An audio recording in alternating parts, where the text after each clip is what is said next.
আগামীকাল আমাদের পশ্চিমবঙ্গের মানে যেটা কে আবার আমাদের এতে আসবে, আমাদের সমস্ত দুঃখ কষ্ট নিয়ে লোকসভায় গিয়ে আমাদের সমস্ত পশ্চিমবঙ্গের কষ্ট দুঃখগুলো জানাবে, সেটা কালকেই আমরা জানতে পারবো। আর যেহেতু আমরা কাঁথির, আমাদের কাঁথির দুঃখ কষ্টটা জানালেই হবে, বাইরে কি হচ্ছে না হচ্ছে আমাদের জানার দরকার নেই।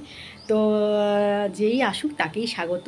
যে সত্যিকারের দুঃখ কষ্ট, মানুষ যে কষ্টে আছে সেটা যেই হোক নিয়ে গিয়ে ওইখানে যেন প্রকাশটা হয়। মানে আমাদের সমস্ত মানে আমাদের যেগুলো দরকার, যেগুলো প্রয়োজন, সেগুলো যেন অবশ্যই লোকসভায় আলোচিত হয় এবং সেখানে পার্লামেন্টে আলোচনার পর আমরা যেন সেই সুবিধাগুলো পেতে পারি।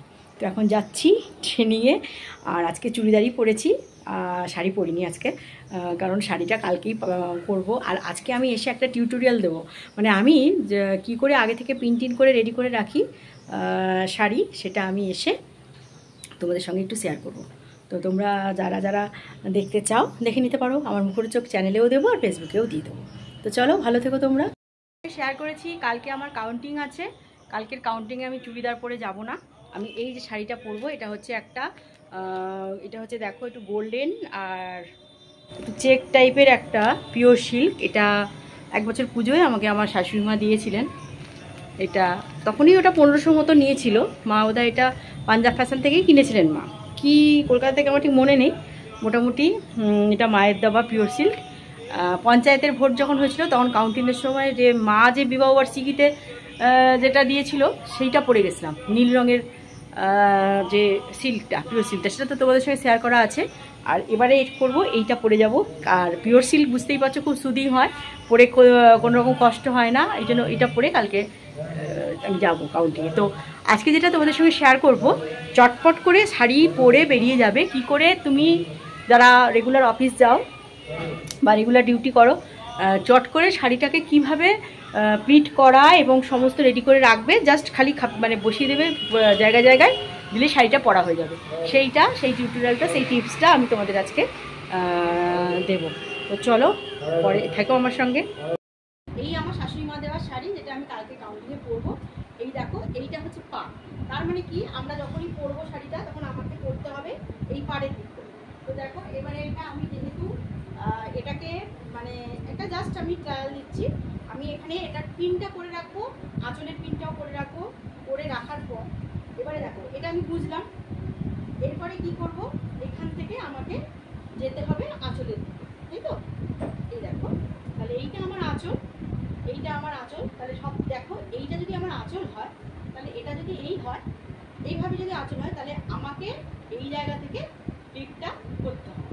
তো এই দেখো, এইখানে আমি পিঠটা, এই দেখো, সবসময় মনে রাখতে হবে যে প্রথম যেটা হবে একটু বড় করতে হবে। সেটা অলরেডি আমার যে দাদা ইস্ত্রি করে সে সেভাবেই করে দিয়েছে, একদম পুরো পিঠে পিঠে পড়ে যাবে।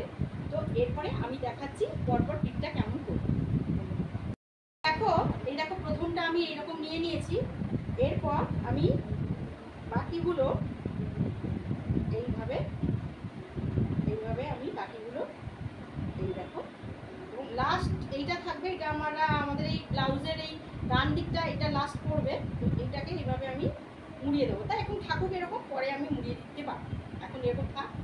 এবারে দেখো এই যে জিনিসটা এসছে, এই পিঠটাকে আমি জাস্ট, তোমরা কি করবে, চেয়ারের উপর রাখবে। এইভাবে একটা যে কোনো সামনে যদি চেয়ার থাকে, এইভাবে একটা চেয়ারের উপর, অলরেডি বাড়িতে যে কোনো চেয়ার থাকবে সেই চেয়ারের উপর এইভাবে পিঠটা করে নিয়ে এবারে এখানে আমরা একটা পিন আপ করবো। কেটে দাও, পিনটা আনি, সে পিনটা আনি। দেখো আমি একদম পিঠগুলোকে সমান করে নিয়েছি। এই যে এবারে যেটা করব, আমি এই যে একদম প্রথম যে জায়গাটা, এই যে প্রথম এই জায়গাটা, এইখানে আমি একটা সেফটি পিন, ছোট্ট সেফটি পিনটা মেরে দেবো, কারণ এটা তাহলে আমার নিচের দিকটা ঠিক হয়ে যাবে। ব্যাস, এটা আমার মারা থাকলো। এইরকম করে এটা আমার রাখা থাকবে। এবারে আমি যখন কালকে পরবো, এই তো দেখছো পিঠ, এটা হচ্ছে আমার পিঠটা। এই যে এবারে যখন আমি পরবো শাড়িটা কালকে, হ্যাঁ, এবারে আমি শাড়িটা যখন পরবো, আমার এবারে আঁচলটা ধরো আমার এতটা থাকলো, এই জায়গাটা থাকলো। এবারে যেখানে আমি পিনটা করব, এখানে আমার পড়বে পিনটা। আমি কালকে জাস্ট সকালবেলা এই পিনটা নিয়ে আমি একদম জাস্ট এইভাবে শাড়ির সঙ্গে এইরকমভাবে লাগিয়ে দেবো ব্লাউজের সঙ্গে। বা তোমাদের যদি অন্য কোনো ব্রোচ ইউজ করো, আমি একটা ব্রোচ আমার উপরটা ছিল পাচ্ছিলাম, এই কোটা ওটা করতে ইচ্ছে করে এই ব্যাস লাগিয়ে দিলে। কিন্তু লাস্ট প্রথম যদি তুমি এইটা করে নাও না, এই যে জাস্ট এটা একদম খেললাম হবে, আর কোনো ব্যাপার না। এরকম রেডি করে রাখো, সকালবেলায় ছটাফট করো, এবারে কুচিটা করো, চলো আরও সুবিধে। কুচিটা করার পর একটা কুচিতে ওটা পিন দিয়ে দেবে ব্যাস। তো কেমন লাগলো বা আমাকে একটু জানাও, আমাকে একটু সাবস্ক্রাইব করবে, আমার এটাকে চ্যানেলটাকে একটু সাবস্ক্রাইব করো, লাইক দাও, শেয়ার করো, আমার সঙ্গে আমাকে সমস্ত কিছু প্রশ্ন করো, তবেই তো এসো। বাই।